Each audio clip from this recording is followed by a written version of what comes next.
श्री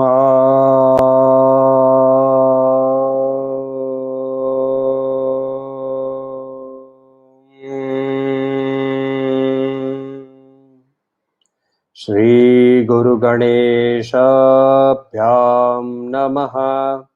हरिः ओम। गीता स्वाध्याय 156वें सेशन में आपका स्वागत है। अभी हम अध्ययन कर रहे हैं राजविद्या राजगुह्य योग, अध्याय नंबर 9, और हम लोगों ने 10वां श्लोक हम लोगों ने अध्ययन किया था, उसको एक बार दोहरा लेते हैं। मयाध्यक्षेण प्रकृतिः सूयते सचराचरम् हेतुनानेन कौन्तेय जगत विपरिवर्तते। तो इस जगत के अंदर में विपरिवर्तन यानी विशेष रूप से परिवर्तन, कंटिन्यूअस चेंज जो हो रहा है, ये मेरे ही एनर्जी जो की प्रकृति है इसके माध्यम से हो रहा है। तो यहाँ हम लोगों को उन्होंने अपना परिचय दिया। एज हम लोग ऑलरेडी जानते हैं कि 1 से 6 में उन्होंने हमें आत्म परिचय करवाया, मगर आत्म परिचय संपूर्ण पर्याप्त नहीं है। क्यों नहीं है? क्योंकि हमें जगत को भी पहचानना पड़ेगा, क्योंकि जगत के साथ हमें इंटरेक्शन कैसे करना है ये समझने के लिए जगत को भी पहचानना पड़ेगा। तो जगत के अंदर में जगत, जीव और जगदीश्वरी, ये तीनों को हम लोगों को समझना है। और ये समझाने के लिए 7वें से लेकर 12वें अध्याय तक श्री कृष्ण ये करने वाले हैं। यहाँ उन्होंने हमारे लिए अब धीरे धीरे वो अनफोल्ड कर रहे हैं कि ब्रह्मन का एक्चुअल रूप क्या है, ब्रह्मन क्या है। तो उन्होंने ऑलरेडी हम लोगों को बताया है कि मैं, वो मुझ में है, मैं उनमें नहीं हूँ, ये हमारे लिए एक मंत्र भी बन गया। तो उसके बाद उन्होंने अपने आप पोजीशन अध्यक्ष के रूप में, अधिअक्ष, जो नजर रखता है, ओवरसियर, विटनेस, ये पोजीशन उन्होंने बताया। मगर ये अध्यक्ष दिखता कैसा है, ये अध्यक्ष होता कैसा है, ये समझने के लिए हम लोगों को वापस उपनिषद में जाना पड़ेगा। तो वहां हम लोगों को उपनिषद में बोलता है, उपनिषद मुंडक उपनिषद के अंदर में, प्रथम मुंडक के अंदर में ही बोलता है, दिव्यो ह्यमूर्त पुरुषः स बाह्याभ्यंतरो ह्यज अप्राणो ह्यमान शुभ्र ह्यक्षरात् परत परः। यानी ये बोल रहा है कि वो डिवाइन है, वो फॉर्मलेस है, वो मटेरियल नहीं है, वो बाहर भी है और भीतर भी है, वो अजन्म है और वो जीवन के, मनस के दोनों के परे है, और वो स्वयं प्रकाशित है, और जो चेंज नहीं होता है उससे भी वो परे है। सो ऐसा महान इसका पोजीशन बनाने के बाद तो फिर ब्राह्मण क्या फिर इंटरेक्ट भी नहीं करता है? ब्राह्मण कैसा है, ब्राह्मण के साथ ब्राह्मण का पावर क्या है? तो ब्राह्मण का पावर के समझने के लिए उपनिषद ही वही बोलता है कि ज्ञाज्ञो द्वावजा द्वावजा वि द्वावजा ईशानीश वावजा ये का भोक्तृ भोग्य भोग्यार्थ युक्ता। इसको जानो कि वो दोनों, कॉन्शियस और अनकॉन्शियस, दोनों के अंदर में, और मास्टर डिपेंडेंट जो भी है, इन दोनों ही अज है, मगर इसके अंदर में वो मास्टर है और जीव या प्रकृति, जो बधी हुई जीव है या प्रकृति, उसके डिपेंडेंट है। तो ये हम लोगों को श्री कृष्ण बता रहे हैं। श्री रामकृष्ण परमहंस से यहाँ बहुत सुंदर से पूछते हैं कि ये जो लिमिटलेस है उसको हम अपने मन से कैसे लिमिट कर सकते हैं? हम जब उसको लिमिट करते हैं तो ये एक्चुअली हमारी लिमिटेशन है, जिसके कारण हमारे जो हम सीमाबद्ध हैं, इसीलिए हम उस असीम को भी सीमा से बांधने की कोशिश करते हैं।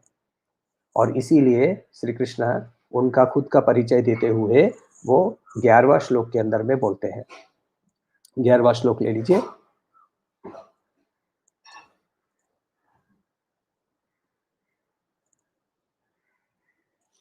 अवजानन्ति मां मूढ़ाः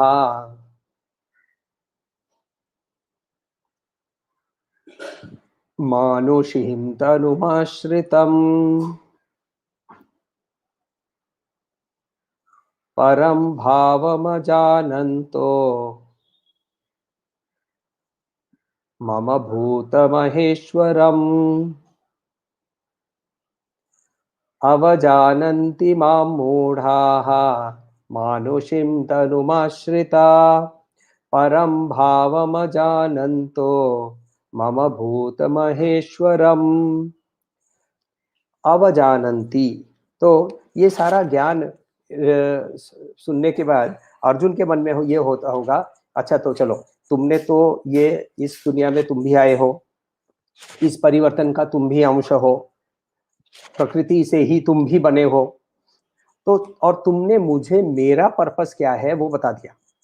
चलो मैं मान भी लेता हूँ कि मेरा पर्पस क्या है, मेरा धर्म तुमने बता दिया, इस धर्म को कैसे निभाना है वो भी तुमने बता दिया, मगर अरे भैया आपका पर्पस क्या है? आप क्यों आए हैं यहाँ? आप क्यों ये सब खेल रहे हैं? तो वहां श्री कृष्ण बोल रहे हैं कि जो यहाँ मैं इस मनुष्य रूप में क्यों हूं, ये लोगों को समझ में नहीं आता है। और वो ये सोचते हैं कि वो मैं ये मनुष्य ही हूं, मैं ये मनुष्य ही हूं, limited by time and space, right? Time यानी हम काल और स्थान के बेसिस पे हम अपने आप को लिमिट करते हैं। जैसे कि यदि हम लोग आपस में बात करते हैं तो बोलते हैं तुम कहाँ से बात कर रहे हो। जैसे ही मैं तो बोलता हूँ कि मैं बंबई से बात कर रहा हूँ, मैंने अपने आप को एक स्थान पे सीमित कर दिया। कल कब कहाँ थे, तो कल कहाँ था, ये जैसे ही हम ये कल कहाँ था, कल XYZ जगह पे गया हुआ था, ये जैसे ही मैं ये ऐसा बोलता हूँ, यानी मैं अपने आप को मेरे शरीर के माध्यम से या मनस के माध्यम से अपने आप को सीमित कर रहा हूँ। श्री कृष्ण बहुत क्लियरली बोल रहे हैं, मैं वैसे सीमित नहीं हूं।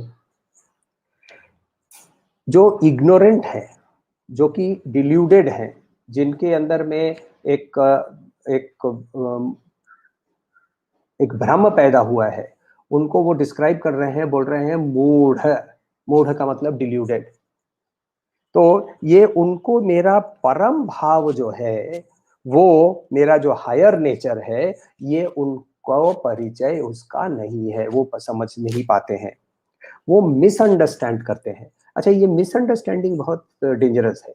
देखिए, नहीं जानना, अजानंती, अजानंती में प्रॉब्लम नहीं है, नहीं जानते हैं तो मैं जान सकता हूं, मगर अवजानंती, मैं जानता हूं मगर मैं जो जानता हूं वो गलत जानता हूं, तब क्या होता है, हम उस नॉलेज की आसक्ति को पकड़ के बैठे होते हैं और वो भी हमारी एक वीकनेस बन जाती है। तो अवजानंती, वो मिसअंडरस्टैंड करते हैं कि मैं ये ह्यूमन शरीर हूं, ये मनुष्य का शरीर जो है तुम्हारे सामने अर्जुन, लोग मुझसे समझते हैं कि ये एक मनुष्य है, या फिर दूसरे एंड पे चले जाते हैं और बोलते हैं ये इसका मनुष्य का शरीर ही नहीं है, ये तो एक आध्यात्मिक शरीर है जो कि यहाँ हम लोगों को नाटक दिखा रहा है।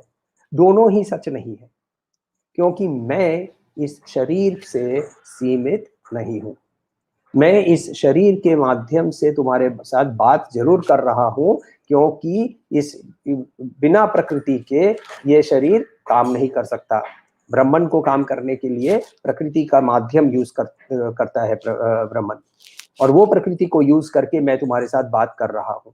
मगर यदि तुम इसको, इस शरीर को शरीर के रूप में इसको सीमित कर लो और ये सोचो कि ये तो तुम हमारे जैसे ही कोई हो, या फिर उस शरीर को ही एक परम स्थान दे दो, दोनों ही गलत है। और इसीलिए वो बोलते हैं कि ये तुम थोड़ा मूढ़ हो, ऐसा यदि तुम सोचते हो। हाँ, हालांकि मैं थोड़ा स्पेशल हूँ, श्री कृष्ण बोलते ही हैं। हम लोगों ने चैप्टर 6 के अंदर में शायद देखा था कि नहीं, चैप्टर 4 में देखा था कि प्रकृतिम स्वामधिष्ठाय संभवाम्यात्म मायया। तो इस माया से ही, इस माया की, योग माया की मैं शक्ति को यूज करके संभवामी आत्मा मायया, तो इस संभवामी, जन्म लेता हूं, मेरी आत्मा मायया, मेरी माया के कारण से, प्रकृति स्वामधिष्ठाय, सो अधिष्ठ ज्ञानी सिचुएटेड, मेरे अंदर में ही सिचुएटेड मेरी प्रकृति के माध्यम से मैं जन्म लेता हूँ। यहाँ मैं कौन है? अगेन वो शरीर नहीं है, वो वसुदेव सुतम देवम कंस चाणूर मर्दनम, वो वाले कृष्ण की बात नहीं हो रही है। कंस और चाणूर को मारने के लिए भी उन्होंने अपनी प्रकृति शक्ति को ही यूज किया। तो इसीलिए वहां वो बोल रहे हैं कि ये तुम ऐसे जो सोच रहा है वो मुझे पहचान नहीं पाता है। पहचान क्यों नहीं पाता है? क्योंकि वो मूढ़ है। वो मूढ़ है। वो मूढ़ क्यों है? वो मूढ़ इसीलिए है क्योंकि वो उसका कंप्लीट डायरेक्शन जो है थिंकिंग का, वो भीतर की ओर नहीं, वो वासनाओं की ओर में झुका हुआ है। वो वासनाओं से लिप्त होने के कारण उसको मेरा सही परिचय नहीं होता है। विवेक चूड़ामणि के अंदर में श्री आचार्य भगवान शंकराचार्य बोलते हैं कि यह एषु मूढ़ा विषयेषु बद्धा, विषयों के कारण, विषयों यानी विषय यानी सेंस ऑब्जेक्ट्स, विषयों के कारण ये मूढ़ जो है वो बधे हुए हैं। रागो रूपाशेन स दुर्दमेन, दुर्दमेन जो तोड़ा नहीं जाता है। राग का जो ये पाश है, इसका जो अटैचमेंट का जो पाश है, ये इतना इजीली टूटता नहीं है।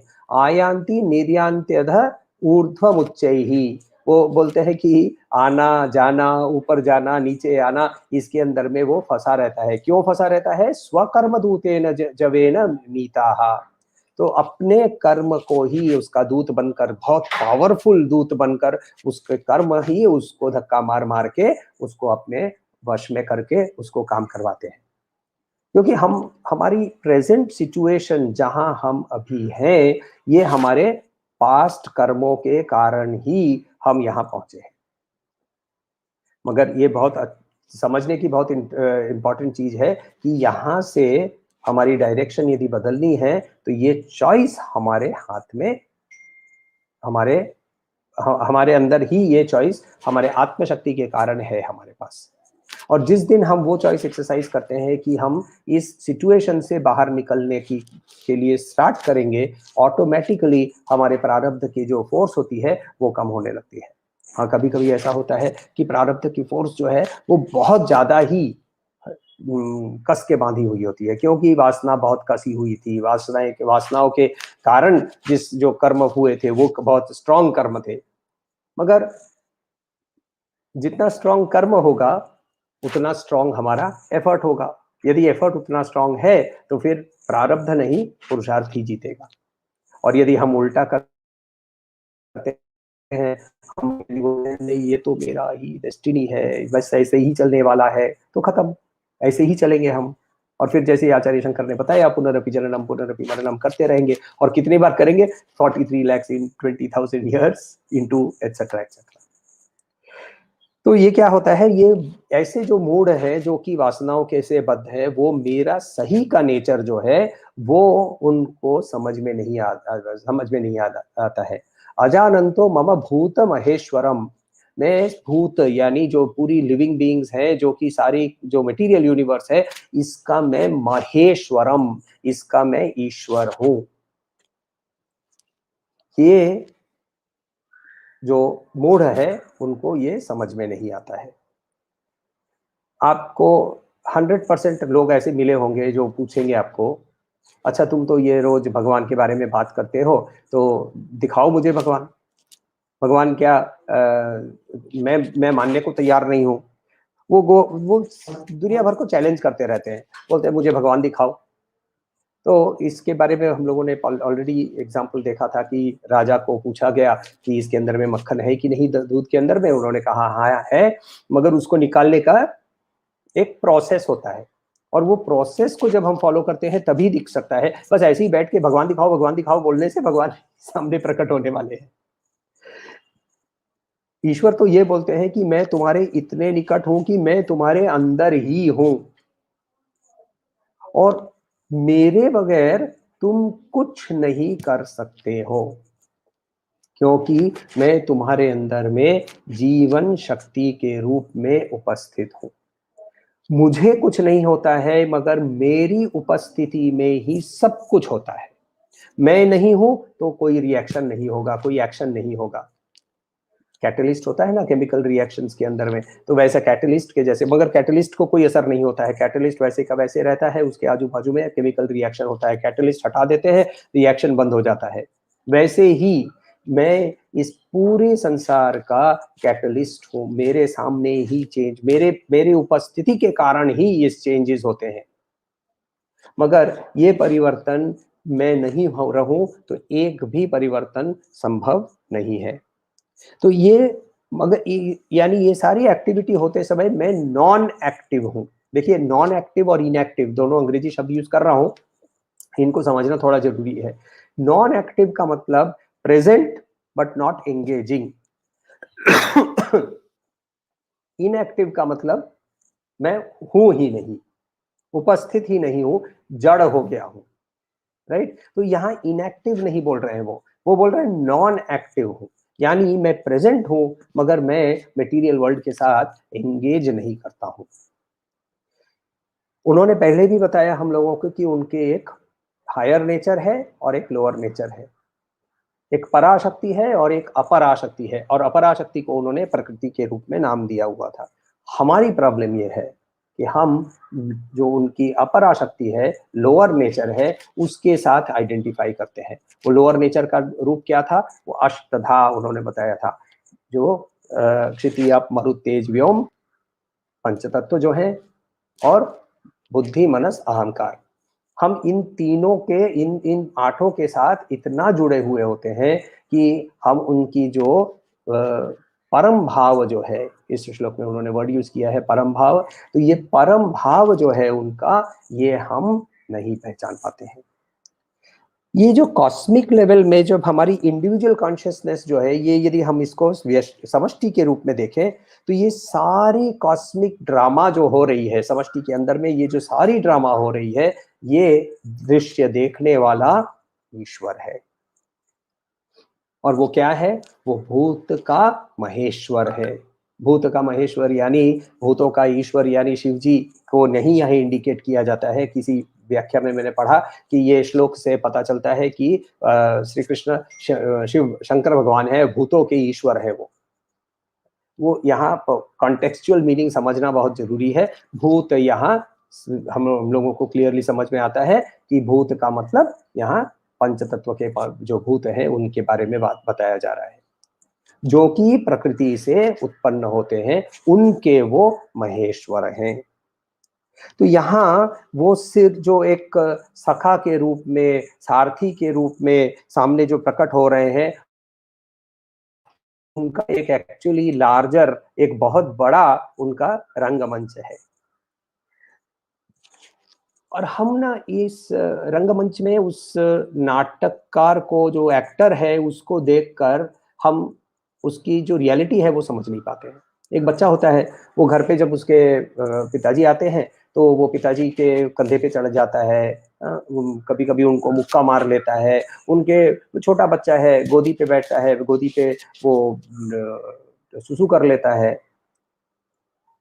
मगर यही व्यक्ति जब घर के बाहर जाता है तो चार आदमी होते हैं उसके साथ, एक जन उसका सूटकेस ब्रीफ केस उठाने के लिए, एक जन उसका दरवाजा खोलने के लिए गाड़ी का, एक गाड़ी चलाने वाला, एक सिक्योरिटी वाला साथ में होता है, कोई बड़ी कंपनी का वो चेयरमैन होता है।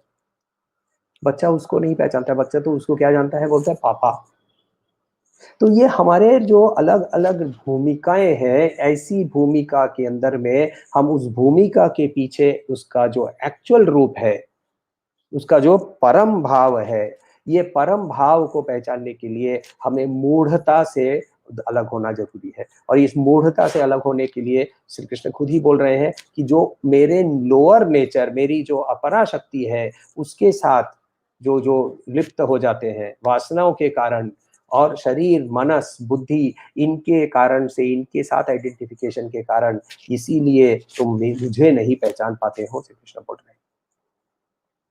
हमारे लिए नाम और रूप की आसक्ति होती है। रूप और नाम, पहले रूप आता है फिर नाम आता है, तो रूप और नाम की आसक्ति हमारे लिए बहुत इंपॉर्टेंट हो जाती है।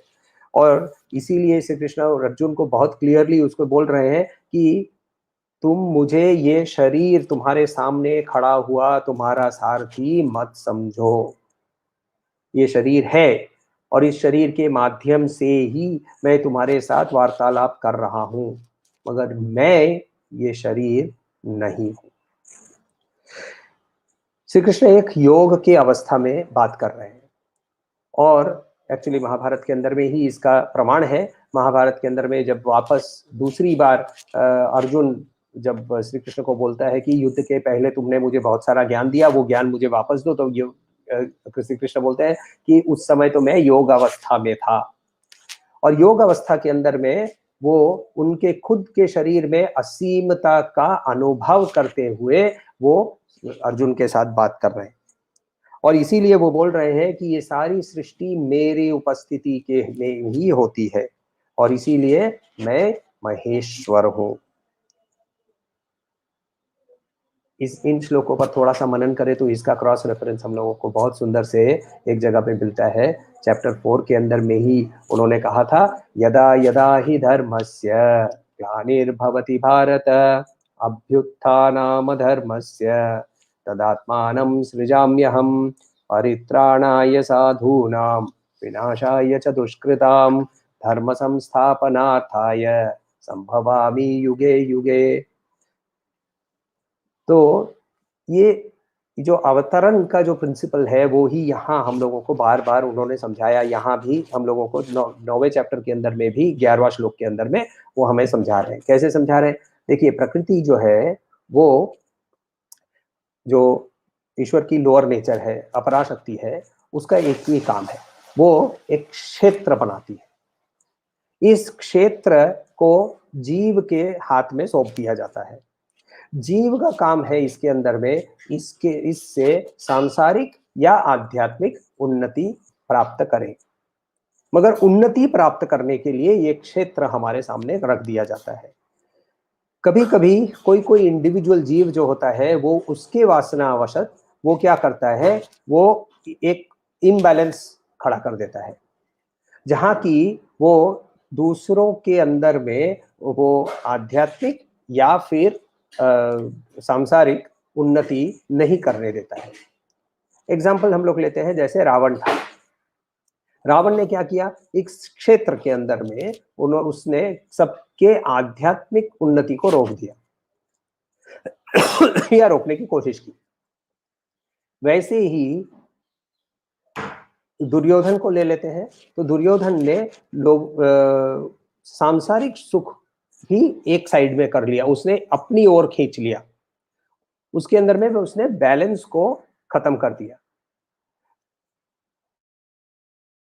आगे चलते हम लोग देखते हैं कि जब कर्मकांड के कारण एक इम्बैलेंस खड़ा हो गया, जिसके कारण धर्म की समझ ही भ्रष्ट हो गई, तो वहां भी और एक इम्बैलेंस हो जाता है। तो विषय, वस्तु, व्यक्ति, तीनों के कारण जब इम्बैलेंस खड़ा हो जाता है, तब कोई एक जीव प्रेरित होकर अपने रियल सेल्फ को, अपने आत्म परिचय के कारण उसके अंदर में वो फोर्स आता है, जिसके कारण वो बदलाव लेकर वापस उस बैलेंस को रिस्टोर कर देता है। यही है अवतरण का प्रिंसिपल। और इसीलिए बार बार जब भी ये इम्बैलेंस होता है, तब ये इम्बैलेंस को सुधारने के लिए कोई एक जीव के अंदर में ये प्रेरणा होकर वो अपने आप की साधना के माध्यम से अपने आप को उतना काबिल बना लेता है कि वो वापस उस बैलेंस को रिस्टोर करे। तो वो क्या करता है, वो जीव क्या करता है, क्षेत्र को वापस समान रूप से अवेलेबल कर देता है। और जैसे ही ये क्षेत्र जो हमारे लिए अवेलेबल हो जाता है, तो फिर जो हमारा जो परम धर्म है, मनुष्य का परम धर्म जो है, मुक्ति है, वो भी हमारे लिए अवेलेबल हो जाती है। कोई सवाल हो तो पूछिएगा।